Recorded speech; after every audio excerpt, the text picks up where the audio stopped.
जोहार। भारत माता की, भारत माता की। આજના શ્રી કૃષ્ણા વિદ્યાલયના સાક્ષાત સરસ્વતી માતાના પટાંગણમાં 9મી ઓગસ્ટ નિમિત્તે એડવાન્સમાં આજે વિશ્વ આદિવાસી દિવસની ઉજવણી થઈ રહી છે, ત્યારે અહીંના ટ્રસ્ટીશ્રીઓ, શિક્ષક મિત્રો, સ્ટાફગણ તેમજ મારા વહાલા બાળકો, આપનું હું જય જોહાર કરીને સ્વાગત કરું છું.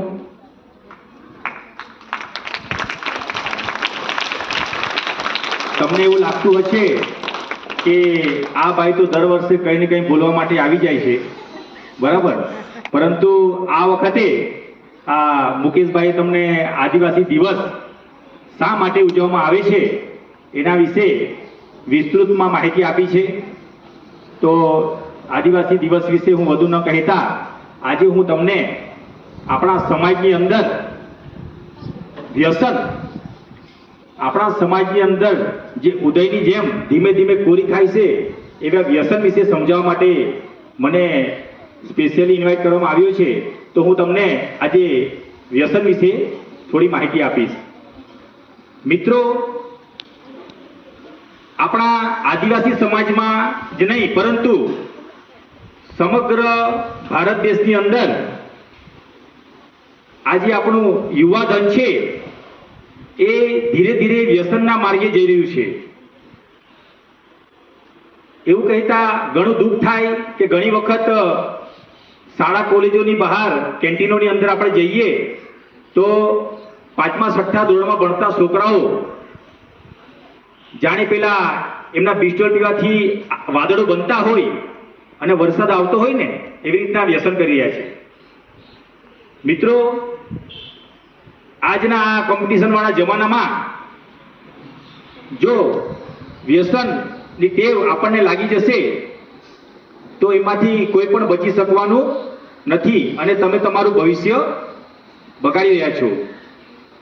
આપણા સમાજની અંદર અનેક જાતના વ્યસનો જેવા કે સિગારેટ, બીડી, દારૂ, તાળી, ચરસ, ગાંજો, અનેક જાતના વ્યસનો આપણે જોઈએ છીએ.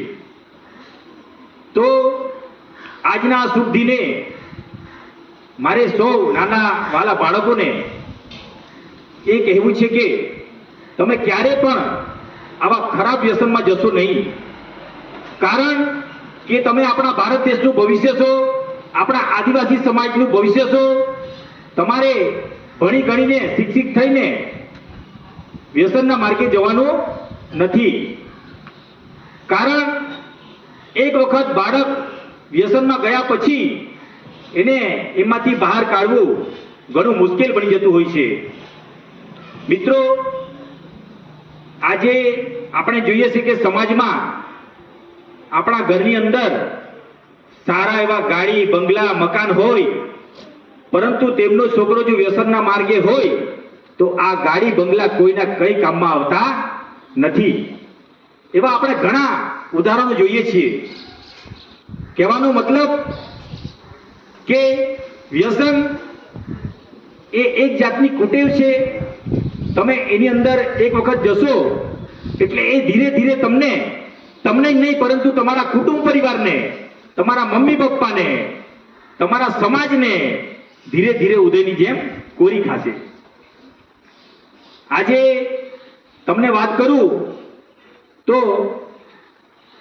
અનેક જાતના વ્યસનોથી ટીબી, કેન્સર જેવા જીવલેણ રોગો થઈ રહ્યા છે.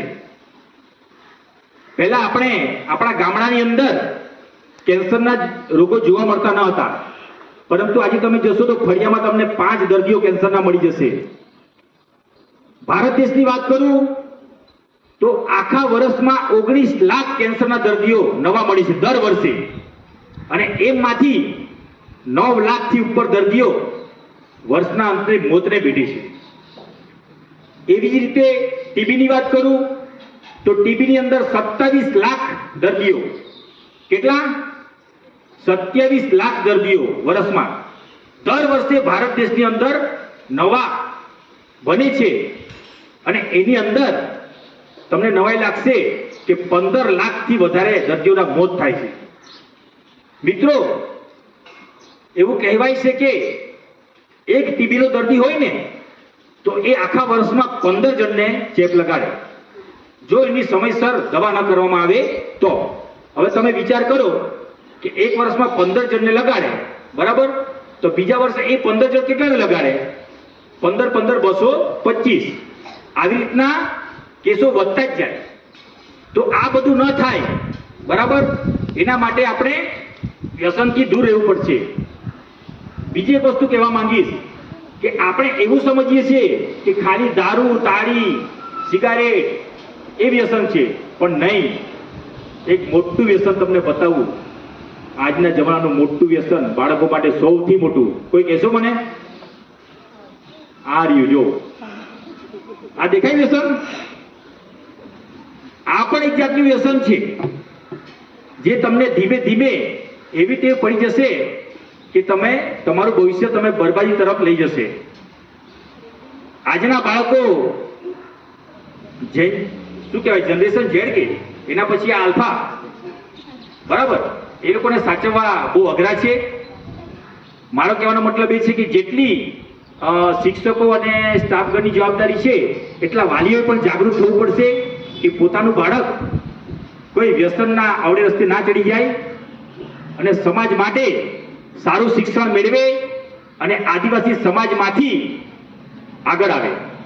મિત્રો, આદિવાસી સમાજ આપણને ડોક્ટર બાબા સાહેબ આંબેડકરે ખૂબ મજાનું સંવિધાન આપ્યું છે. એની અંદર અનામતની જોગવાઈ પણ આપી છે. આજે ઘણીવાર આ અનામતની વિરોધ થાય છે ત્યારે એ પણ કહેવું પડે કે આજે પણ આપણો આદિવાસી સમાજ કેટલો પાછળ છે તમે જોજો. કારણ કે આજના જુવાનીઓને, આજના જે યંગ જનરેશન છે એને માત્ર 9મી ઓગસ્ટે એક દિવસ માટે આદિવાસી બની જવું છે અને ખાલી બેન્ડ જોડે નાચીને સાંજે પૂરું. એમને ખબર જ નથી કે આપણને આદિવાસી તરીકે બાબા સાહેબ આંબેડકરે શું શું સંવિધાનમાં કેટલા હકો આપ્યા છે એ આપણે જાણવું જરૂરી છે. એ હકોનો આપણે સદુપયોગ કરીશું તો આપણે આપણું ભવિષ્ય ઉજ્જવળ બનાવી શકીશું. મિત્રો, એ પણ કેવું છે કે આદિવાસી સમાજ નું નામ રોશન ક્યારે થશે કે જ્યારે આદિવાસી સમાજમાંથી આઈપીએસ, કોઈ યુપીએસસી પાસ કરશે, કોઈ કલેક્ટર બનશે, કોઈ મામલતદાર બનશે, કોઈ ડોક્ટર બનશે, બરાબર, અને લાલ લાઈટ વાળી ગાડી તમારા ગામમાં આવશે ને ત્યારે તમારો વોટ પડશે. માટે આજે હું તમને એ જ કહેવા માંગુ છું કે તમારું આ બાળપણ અત્યારે ભણવાનો સમય છે. વ્યસનના રવાડે કોઈ ચડશો નહીં. તમારો મિત્ર કોઈ વ્યસનના રવાડે ચડતો હોય તો તમારા શિક્ષક મિત્રોને જાણ કરો, જેથી કરીને આપણે એને અટકાવી શકીએ. જો એક પેલું કહેવાય છે ને, એક કેરી બગડે ને તો ટોપલામાં બીજા 50 કેરીઓને બગાડે. તો આપણે શું કરવું પડે? બગડેલી કેરીને ઉચકીને બહાર ફેંકી દેવી પડે. સમજ પડી? તો કહેવાનો મતલબ વધુ ન કહેતા આજે મને નવીન સરે સ્પેશિયલ વ્યસન માટે બોલવાનો મોકો આપ્યો તો હું નવીન સાહેબનો પણ ખૂબ ખૂબ આભાર માનું છું. એમ તો દર વર્ષે મને આમંત્રણ મળે છે. તો આજે આપણે બધાએ પ્રતિજ્ઞા લેવાની છે. લેશો બધા? લેશો બધા પ્રતિજ્ઞા? આજથી આપણે, બોલજો મારી જોડે, આજથી આપણે સિગારેટ, બીડી, તમાકુ, ચરસ, ગાંજો અને મોબાઈલ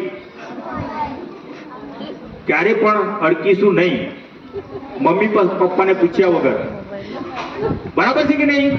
કેમ મોબાઈલ આવ્યો, કેમ બંધ થઈ ગયા બધા બોલવાનું? હે?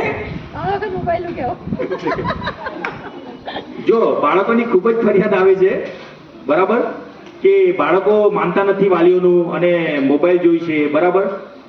પણ કહેવાનો મતલબ મિત્રો, મોબાઈલ એક સારી વસ્તુ પણ છે અને ખરાબ પણ છે. જો તમે એનો સદુપયોગ કરીશો ને તો તમને ઘણું બધું જાણવાનું મળશે. પણ આપણા બાળકો આજે બધા ગેમમાં, બરાબર, ગેમમાં પડી ગયા છે. એમાંથી આપણે બહાર આવવાની જરૂર છે. અત્યારે તમારી ઉંમર ભણવાની છે, ભણી લેવો બરાબર. પછી એક વખત તમને સફળતા મળી જાય, બધાને કઈ નોકરી મળવાની નથી. પરંતુ એ પણ વાત ધ્યાન રાખજો, જેટલા સંસ્કાર સારા હશે ને તમારામાં, તો આ વ્યસન આપોઆપ જ દૂર જશે. એટલે પહેલા કે સંસ્કારી બનો, વ્યસન આપોઆપ દૂર જશે. હવે હું રહ્યો સંગીત પ્રેમી, એટલે એક સરસ મજાનું એક ચૌધરી બોલીમાં એક તમને વ્યસન માટે, વ્યસનને અનુરૂપ એક ગીત સંભળાવીશ અને ત્યાર પછી હું મારું વક્તવ્ય પૂર્ણ કરીશ. માનવ હોય તે માન જારા, વખતે આવોરા. 3 તારીખ બાજુ 3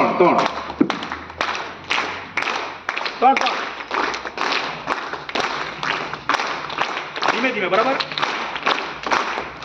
માનવ હોય તે માન જારા, વખતે આવોરા. માનવ હોય તે માન જારા, કળિયુગે આવોરા. ભક્તિ ને માર્ગે ચાન જારા, વ્યસન છોડીને. ભક્તિ ને માર્ગે ચાન જારા, વ્યસન છોડીને. માનવ હોય તે માન જારા, વખતે આવોરા. દારૂ તાળી તુમે પીતા ન કારા, દારૂ તાળી તુમે પીતે ન કારા. સંસારે બરબાદ હોવી જાય રા, વ્યસન કરીને. સંસારે બરબાદ હોઈ જાય રા, વ્યસન કરીને. સિગરેટ બીડી તુમે પીતે ન કારા, સિગરેટ બીડી તુમે પીતે ન ખારા. ફેફસે ખલાસ હોઈ જાય રા, સિગરેટ પીવીને. ફેફસા ખલાસ હોઈ જાય રા, વ્યસન કરીને. ચરસ ગાંજો તુમે પીતા ન ખારા, ચરસ ગાંજો તુમે પીતા ન ખારા. મગજ તુમારે ભેર મારી જાય રા, વ્યસન કરીને. મગજ તુમારે ભેર મારી જાય રા, વ્યસન કરીને. વિમલ ગુટકા તુમે ખાતા ન ખારા, વિમલ ગુટકા તુમે ખાતા ન ખારા. મોડામાં કેન્સર હોવી જાય રા, વ્યસન કરીને. મોડામાં કેન્સર હોવી જાય રા, વ્યસન કરીને. મોબાઈલ તુમે વધારે ઇત્તા ન ખારા, મોબાઈલ તુમે વધારે ઇત્તે ન ખારા. ગેમે તુમે ઈમે રમતે ન ખારા, ગેમ તુમે ઈમાં રમતા ન ખારા. ભણવામાં રસની પોઈરા, મોબાઈલે જીણે. શિક્ષકોને આજ્ઞા માન જારા, જિંદગી બદીને. માનવ હોય તે માન જારા, વ્યસન છોડીને. આદિવાસી દિવસ આજે ઉજવીરા, આદિવાસી દિવસ આજે ઉજવીરા. આજે આપણે એક પ્રજ્ઞાને તારા, આજે આપણે એક પ્રતિજ્ઞાને તારા. વ્યસનથી દૂર આપણે રહુરા, જીવન ધન્ય બનીરા. વ્યસનથી દૂર આપણે રહુરા, જીવન ધન્ય બનીને. માનવ હોય તે માન જારા, વખતે આવોરા. માનવ હોય તે માન જારા, કળિયુગે આવોરા. વ્યસનથી દૂર તમે રજારા, જીવન બનીરા. વ્યસનથી દૂર તમે રજારા, જીવન બનીરા. જીવન બનીરા, જીવન બનીરા. ખૂબ ખૂબ આભાર સૌ મિત્રોનો. બોલો જય આદિવાસી, જોરથી બોલો જય આદિવાસી, જય આદિવાસી. ભારત માતા કી, ભારત માતા કી. ખૂબ ખૂબ આભાર. જય જય ગરવી ગુજરાત.